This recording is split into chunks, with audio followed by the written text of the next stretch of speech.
구하라 그리하면 주실 것이요 찾으라 그리하면 찾아낼 것이요 두드리라 그리하면 열릴 것이니 지혜의 문을 두드립니다. 안방으로 찾아가는 명사들의 명강초대 굿클래스.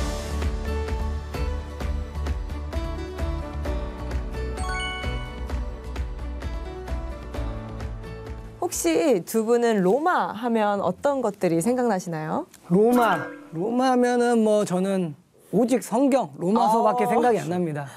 이 시대의 바울이시네요. 맞습니다. 저는 로마 하면은 역시 생각나는 거는 뭐 약간 그리스 로마 신화 뭐 이런 많은 그쵸. 신화 얘기들 생각나는 것 같습니다. 맞아요. 두 분의 말씀처럼 로마 하면 신들의 고향 또 신화의 땅이라고 불리는 그리스의 영향을 많이 받아서 수많은 신화가 존재하는데요. 이런 혼란스러운 땅 로마에 기독교가 퍼지기 시작했습니다.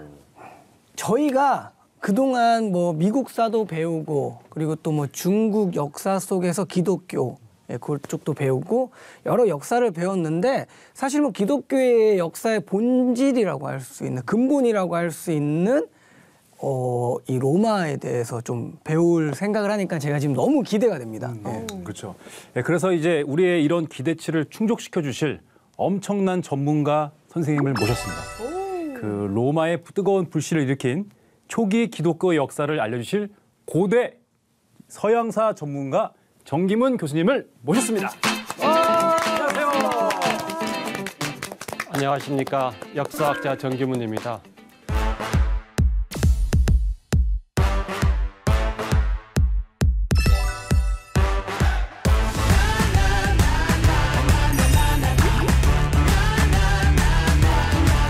저는 서양 고대사 가운데서도 로마 제국 시대 기독교 역사를 공부하고 있습니다.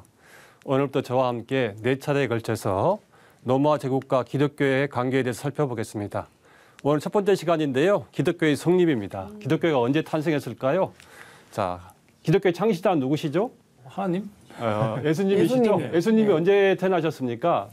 2000년 전쯤에 태어나신 그러시죠? 걸로 예, 알고 로마 있습니다. 제국 시대 헤로데 대왕 때 태어났는데요. 그때가 기원전 약 5년경입니다.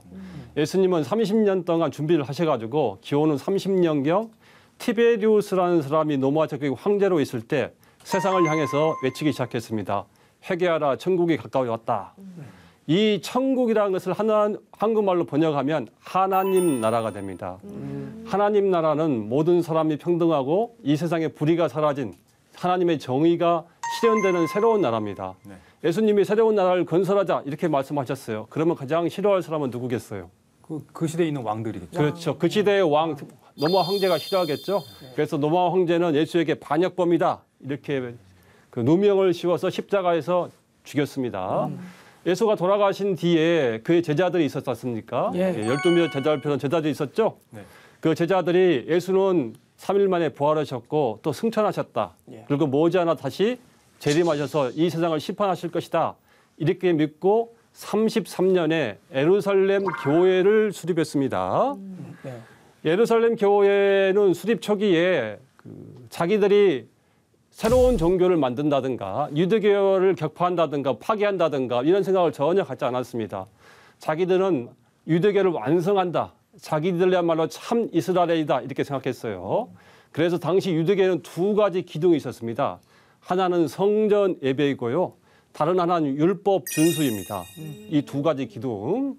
이 제자들은 성전에 가서 예배를 보고 구약 성경이 명령한 613가지의 율법이 있습니다. 그 율법을 충실하게 잘 지켰어요.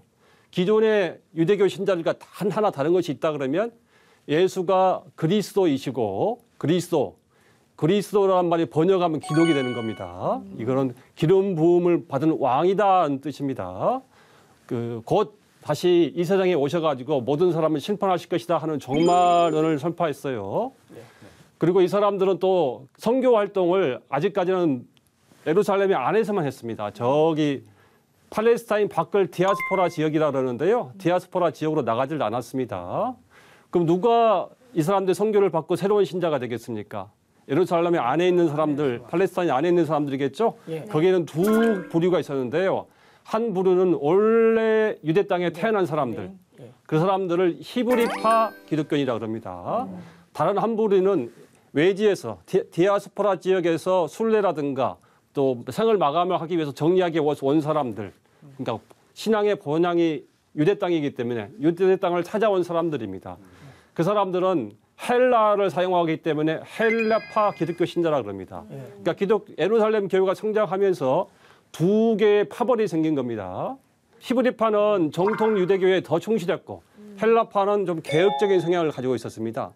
이 헬라파는 예수가 이 죽음으로써 성전 예배를 대체했기 때문에 성전 예배가 이제 필수 사항이 아니다, 선택 사항이다 이렇게 얘기했고, 율법의 준수도 당시 유대인들은 율법을 아주 세밀하게 지켰거든요. 율법의 근본 정신을 지키는 것이 중요하다. 작구에 하나하나 얽매일 필요가 없다 이렇게 주장을 했어요. 그러니까 헬라파가 정통 유대교 신자들이 보기에는 야 얘들이 우리 유대교의 틀을 깨뜨리는 애들이 아닌가 하는 그런 생각을 가져요. 그래서 유대교 지도자들이 헬라파를 박해를 했습니다. 박해를 받은 헬라파 기독교 신자들은 팔레스타인 밖으로 뻗어나가게 됩니다. 그걸 디아스포라 지역으로 나갔다 그러는데요.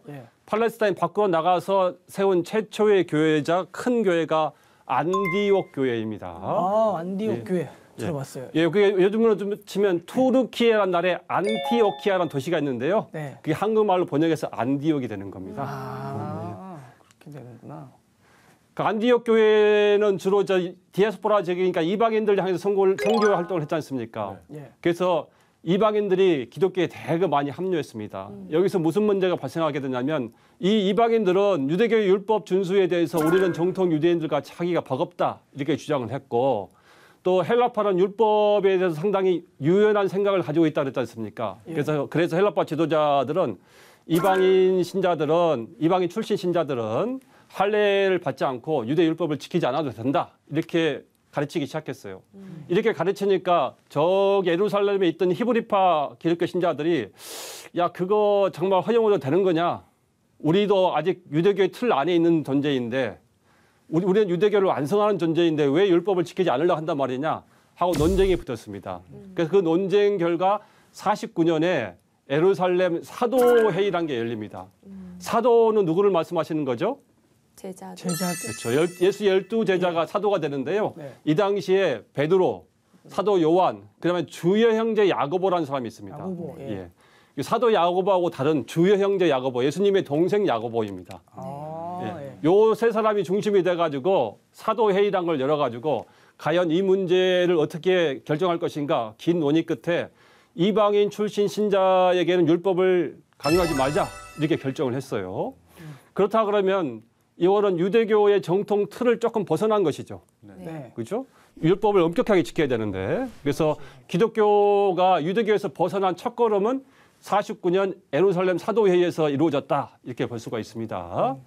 그 이후에 시간이 지나면서 사도 바울이라는 사람이 등장합니다. 뭐 바울은 조금 전부터 등장했지만 이 시기 때부터 본격적으로 목소리를 내게 되는데요. 50년경에 바울이 뭐라 그러냐면 내가 하나님으로부터 계시를 받았는데 이방인 출신 신자들뿐 아니라 유대인 출신 신자도 이제 율법을 지키지 않아도 된다. 율법이 아니라 믿음으로 구원을 받는 시대가 왔다. 그래서 우리는 예수를 믿음으로 구원받기 때문에 모든 사람이 율법을 지키지 않아도 된다. 이렇게 주장을 했어요. 바울의 그 주장은 매우 혁신적인 겁니다. 그게 얼마큼 혁신적인 것이었는지 잘 보여주는 사건이 있습니다. 그걸 안디옥 사건이라 그러는데요. 50년경에 베드로가 이 안디옥 교회를 방문합니다. 베드로가 오니까 바울이 설득을 해가지고 우리 교회에서는 이제 유대인 출신 신자들도 율법을 지키지 않기로 결정했습니다. 그러니까 유대의 613가지 규정 가운데 음식 규정이 제일 많거든요. 그래서 음식을 할 때 그런 규정에 얽매이지 말고 자유롭게 합시다 이렇게 말을 했어요. 그러니까 베드로가 거기에 동의를 해가지고 율법을 지키지 않는 식사를 하고 있었습니다. 근데 한참 먹고 있는데 저기 예루살렘 교회에서 보낸 사람들이 온다는 소식이 전해져요. 그 베드로는 그 소식을 듣고 자기가 율법을 지키지 않는 식사를 했다는 것이 들통날까 봐 불이 났게 자리를 뜹니다. 그때 바울이 베드로여 당신은 위선자입니다. 당신이 유대인처럼 살지 않고 어떻게 이방인들에게 율법을 강요할 수 있습니까? 이렇게 외쳤어요. 그러니까 바울은 상당히 담대한 사람이죠. 당시 베드로가 매우 권위가 높은 사람이었거든요. 그러니까 베드로 자기보다 훨씬 권위가 높은 사람이고 바울은 신참자인데 이 심참자가 자기가 생각한 생각에 따라서 베드로가 행동하지 않으니까 공개적으로 많은 사람들이 보는 앞에서 당신은 이선자입니다 하고 비판을 한 겁니다. 자, 이때 대명 씨 네. 안디옥 교회 신자였어요. 네. 그러면 누구 편을 드시겠어요? 그러면 저는 당연히 이제 근데 그런 계급으로 봤을 때는 이제 베드로 편을 드는 게 맞는데 일단 그런 종교적으로 이렇게 편한 걸로 봤을 때는 저는 약간 바울 쪽을 선택할 것 같습니다.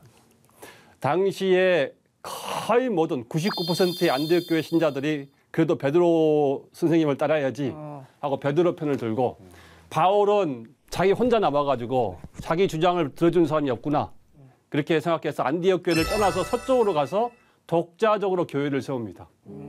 그 교회들이 에베소 교회, 필라델피아 교회, 뭐 고린도 교회 이런 나중에 로마도 이제 전파하게 되죠. 그러니까 바울이 50년 이후에 서쪽으로 와서 독자적으로 교회를 세웠다. 이거 아시면 되고요. 그 바울파 교회들은 아까처럼 바울이 유대인 출신 신자도 율법을 지키지 않아도 된다. 이렇게 말했지 않습니까? 그 새로운 신학에 의해서 설립되고 운영된 교회입니다. 이 교회는 그러면은 정통 유대교에서 벗어나 있죠. 그죠? 근데 아직 그 교회는 전체 기독교 신자로 봤을 때 아주 소수예요. 그게 50년 상황인데 50년에서 100년 사이에 이제 긴 기간이지 않습니까? 그 기간 동안에 베드로처럼 생각하는 사람은 점점점 숫자가 줄어들고 바울처럼 생각하는 사람들은 점점점 숫자가 늘어나는 겁니다. 그래서 한 100년경이 되면 이제 거의 모든 기독교 신자들이 바울처럼 생각하게 돼요. 기독교의 탄생은 점진적으로 이루어졌다. 이렇게 보시면 되고요. 기독교가 이제 점진적으로 이렇게 이루어져 나가는데 그때 기독교가 새로운 종교가 되지 않습니까? 새로운 종교가 되면은 유대교의 틀을 벗어나야 되는데 유대교의 틀 가운데 가장 유명한 것이 할례, 그 음식 규례 이런 거거든요. 근데 그게 100년간 안 지키게 되고 그렇게 기독교가 또 벗어나야 할 꼭 핵심적인 게 있었는데 그게 주일이었어요. 주일. 주일이 언제입니까? 일요일이요. 일요일이죠. 저기 기독교 신자들은 그런데 그 주일을 준수했을까요? 안식일을 준수했을까요? 안식일이요. 예, 맞습니다. 아까 전에 제가 말씀드렸듯이 예루살렘 교회는 제일 처음에 유대교의 한 분파에 따랐죠. 그래서 이 사람들은 당연히 안식일을 준수했습니다. 안식일은 10계명 가운데 제4계명이고 요즘 현대로 치면 토요일이죠. 토요일입니다. 그 예루살렘 교회 신자들이 매 안식일마다 성전에 가서 예배를 드렸다는 얘기예요. 근데 예루살렘 교회 신자들은 안식일만 준수한 것이 아니고 또 다른 날에 모이기 시작했어요. 왜 그랬냐면 예루살렘 교회 신자들은 절처에 모였을 때 곧 예수께서 재림해서 세상을 심판하시고 새로운 세상을 열 것이다 이렇게 믿었잖아요. 그렇죠? 그러니까 이 사람들은 묵시 종말론을 신봉하던 아주 열심 신자들이었어요. 그래서 안식일 하루 모이는 것만 가지고는 안 된다 이거죠. 그래서 다른 날도 모인다 이거예요. 일주일에 다른 날도 모여요. 그렇게 모이는 날 가운데 가장 귀중한 날이 주의 날이었어요. 주의 날은 주님이 부활하신 날, 주님은 예수님이죠. 그래서 초기 교회 신자들은 두 개를 다 지켰습니다. 이 두 개를 잘 지켰다는 것을 보여주는 사료가 있는데요. 여기 보면 유세비우스라는 역사가가 나옵니다. 이 사람은 4세기 초에 활동했던 사람인데요.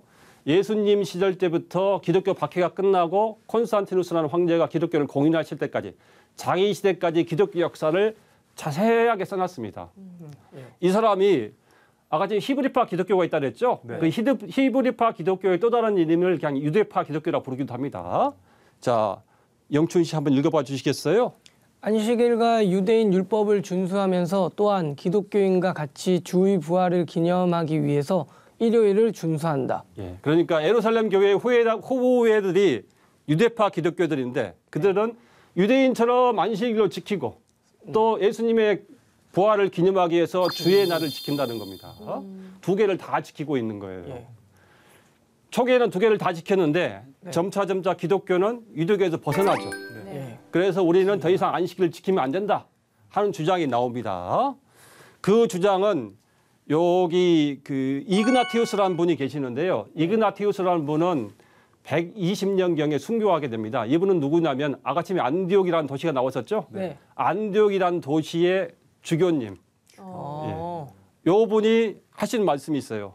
은혜 씨 한번 읽어봐 주시겠어요?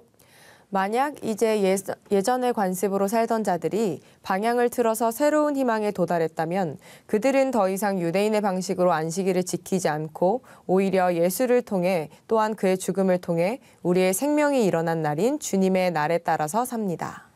예, 이거 봐보면 더 이상 우리는 안식일을 지키면 안 된다. 지킨다. 예.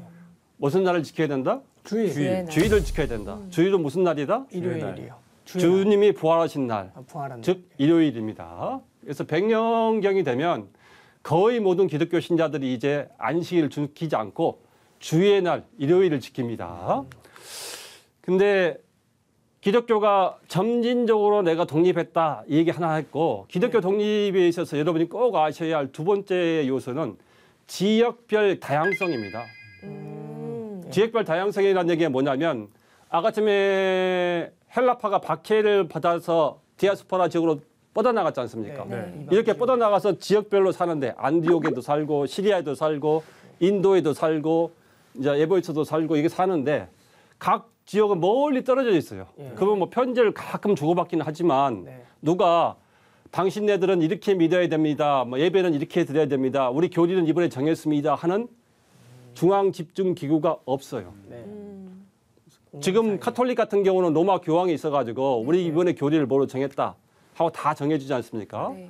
뭐 우리 기독교에도 노회 같은 게 있어가지고 이렇게 결정을 통해서 정해주지 않습니까? 예. 아직 그런 게 없고 각지에 흩어져 살던 기독교 교회들이 독자적으로 발전을 했다. 그러면 지역별로 다양해지겠죠. 예. 그죠? 그래서 각 지역에 살던 교회들은 주의를 준수하면서도 그것을 부르는 명칭은 다 달랐어요. 통일해 가지고 우리 주의를 지키기로 했고 명칭은 뭐고 지킬 때 어떤 방식으로 지켜야 된다. 한 지침이 내려진 게 없었습니다. 네. 그냥 주의를 준수가 제일 처음에 중요하다. 그걸 깨달아서 주의를 준수했지만 부르는 명칭, 준수하는 방식은 다 달랐던 거예요. 다음에 안식일 다음 날 맞죠? 네. 일요일 맞죠? 주님의 날, 이 주님은 주일이 되는 겁니다. 자, 제8일이라는 단어가 있어요. 신기하네 저건. 저 영춘 씨, 제8일 대체 무슨 의미일까요? 저보다는 왠지 여기가 알 것 같아요. 예, 저는 좀 다른 걸 담당하고 있어서. 예. 아까 일요일이 첫날이라고 하셨으니까 일, 월, 화, 수, 목, 금, 토 하고 다시 돌아온 일요일이 제8일이 아닐까. 대박이다. 아주 정답입니다. 아, 제가 이런 거 담당하고 있습니다. 네. 아 대박이다 진짜. 아주 그냥 맞출 줄 놀라움을 알았네. 금할 수가 없습니다. 예. 정확하게 맞는데요. 예. 약간의 의미를 조금 더 보충할 필요가 있습니다. 우리가 보통 일주일에 첫날 그러면 계속 사이클이 반복되거든요. 네. 사이클이 계속 반복되다가 그 사이클이 멈추었다. 그러니까 멈추었다. 지금까지 역사는 계속 똑같은 게 반복이 되다가 예수님이 부활하심으로써 완전히 새로운 세상이 열렸다. 아 그런 의미가. 그런 의미가 있고 또 하나는 이 당시에는 천년이 하루 같다 하는 시간 계산법이 있었습니다. 하나님께서 며칠 동안 천지를 창조하셨죠? 창세기에서 6일 동안 천지를 네, 창조하시고 하루 쉬고. 7일째 쉬셔서 안식일이잖아요. 네. 그래서 당시 세계 사람들은 어떻게 생각했냐면 인류의 역사는 하나님의 천지 창조에 따라서 6,000년간 지속이 되고 예수님이 오셔가지고 1,000년이 된 다음에 다시 8일째, 즉 8,000년 때에는 완전히 새로운 세상이 열린다. 이런 그 시간 계산법을 가지고 있었어요. 예. 2세기에. 제8일이라는 말은 그래서 묵시 종말에 새로운 세상이 열리는 것이다 하는 의미입니다. 저 시대의 시간 개념을 알아야 알 수 있는 것이죠. 그러네요. 그렇죠? 예. 그리고 이 유대 주일 준수에 대한 명칭도 달랐 뿐 아니라 이유도 다 달랐어요. 여러 기록이 많이 있는데 그 기록에 보면 예수가 부활하신 날이기 때문에 준수한다. 이 주장이 가장 많았고요. 두 번째는 제8일은 아가씨는 제가 설명을 드렸죠. 네. 새로운 세상이 열리는 날. 예. 새하늘과 새 땅이 열리는 날. 기독교 신자들이 제일 바라는 거죠. 새하늘과 새 땅이 열리는 날. 네. 그건 하나님의 나라가 수립되는 날이죠. 네. 그 마지막 게 재미있는데요. 재미있다는 것은 뭐냐면 자 안식일이라는 말은 원래 쉬는 날이에요. 그게 쉬다는 뜻에서 파생된 말이거든요. 예. 하나님이 천지를 6일 동안 창조하시고 마지막 하루에 쉬셨어. 그걸 기념하기 위해서 안식일을 만든 겁니다. 근데 기독교 신자들은 왜 당신들은 일요일을 준수합니까? 하나님이 첫째 창조를 시작하신 날이다. 일을 시작하신 날이다. 세상이 존재하기 시작된 날이다. 그걸 우리는 기념한다는 거예요. 그러니까 일을 끝내고 쉬는 것을 기념하는 것은 유대인의 관념이고 예.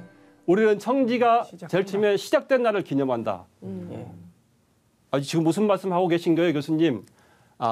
지금 주일 준수에 대해서 당시 기록들을 보면 왜 우리가 주일을 준수해야 되는가에 대해서 다양한 설명이 있었다 이런 얘기입니다. 예.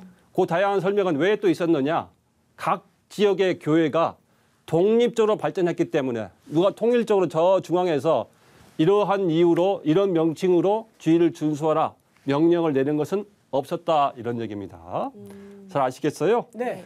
지금도 뭐 기독교 신자들이 주일 준수를 두고 상당히 논쟁을 많이 벌이더라고요. 네. 그래서 뭐 안식일째는 완전히 쉬어야 되느냐, 뭐 밥도 먹지 말아야 되고, 뭐 요리도 하지 말아야 되고, 시장도 가지 말아야 되고, 막 그렇게 말씀하시는 분도 계시고, 맞죠. 좀 자유롭게 하시는 분들 계시고 그러는데, 제 개인적인 생각으로는 이 초기 기독교의 주장을 보면은 꼭 안식일 규정에 전혀 얽매일 필요가 없다. 그래서 우리는 안식일을 더 이상 지키지 않는 주일을 준수하는 사람들이고, 새로운 날을 기약하고 기념하고 뭐 기다리는 마음으로 주일을 준수하는 것 이 말씀을 드립니다. 지금은 우리나라 한국에서는 주일이라고 하는데 그럼 다른 나라도 지금 같이 똑같이 주일이라고 예, 하나요? 모든 나라들이 기독교 신자들은 카톨릭이나 기독교나 뭐 에티오피아 정교회나 다 상관없이 초대교회의 전통을 이어받아 왔기 때문에 주일이라고 합니다. 그게 영어로는 로드 데이, LORD, 주님의 날. 원래 히라버로도 주님의 날입니다. 저기 기독교 신자들은 자기들을 부르는 명칭이 다양했어요. 신자. 예, 맞습니다. 신자라는 뜻인데 여러분 책에 보면 성도란 말이 많이 나오죠? 네. 예, 성도라는 말이 성스러운 사람들, 성스러운 사람들이라는 뜻입니다. 우리는 성스러운 사람들이다 이런 표현을 제일 많이 썼고요. 네. 그다음에 도를 추구하는 자들. 도. 이게 상당히 낯설어 보이죠. 그러면 성경에 보면 많이 나옵니다. 성경 도를 추구하는 사람들이 나오고 주님의 도를 추구하다가 돌다가 길도자입니다. 주님의 도를 추구하다가 뭐 박해를 받았다 이런 말이 많이 나옵니다. 그럼 나사렛 예수님이 고향이 나사렛이잖아요. 나사렛, 네. 그래서 나사렛 도당. 그다음에 우리는 선택된 사람들 이런 표현을 많이 썼습니다.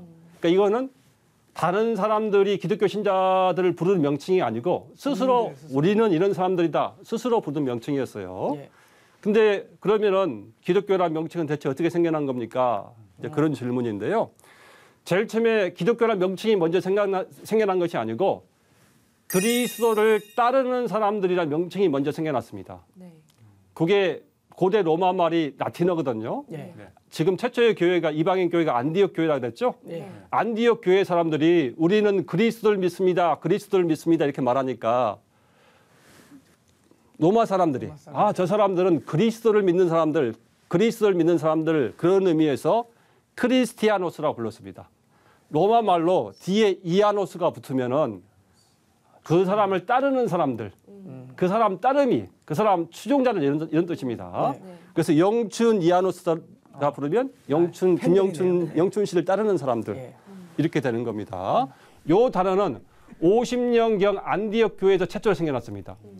그런데 이 단어는 상당히 부정적인 의미가 강했어요. 왜 부정적인 의미가 강했을까요? 박해할 때 그렇게 불렀나요? 제일 처음에 예수가 예. 그리스도라는 것은 기름 부음을 받은 왕이라는 뜻이라고 했잖아요. 메시아. 예. 그래서 로마 황제가 계신데 누군가를 왕으로 섬기면 안 돼요. 그래서 쟤들은 정치적으로 불온한 집단인가? 황제가 계신데 자꾸 예수를 자기들 왕이라 그러네. 쟤들은 로마에 반역하는 사람들일 것 같아. 가는 의심을 가지고 부르는 겁니다.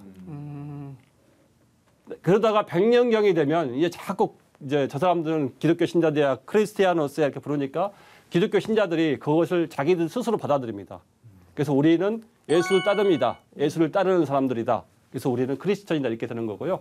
그 다음에 요는 밑에 있는 말은 헬라어라 그러는데요. 예. 그 다음에 기독교라는 단어가 생겨났습니다. 그래서 요는 기독교를 따르는 사람들의 이념, 주의 이런 뜻이에요.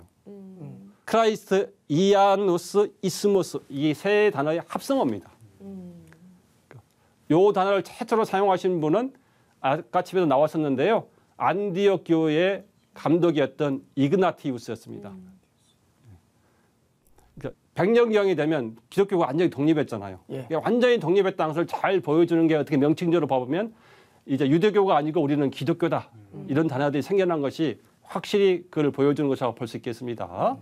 또 안식이라 아니고 더 이상 지키지 않고 주일을 지키는 거. 이거는 가시적으로 기독교와 유대교가 확실히 분리되는 거. 이렇게 생각할 수 있겠습니다. 이것으로 첫 번째 강의는 마치겠습니다. 수고하셨습니다. 감사합니다.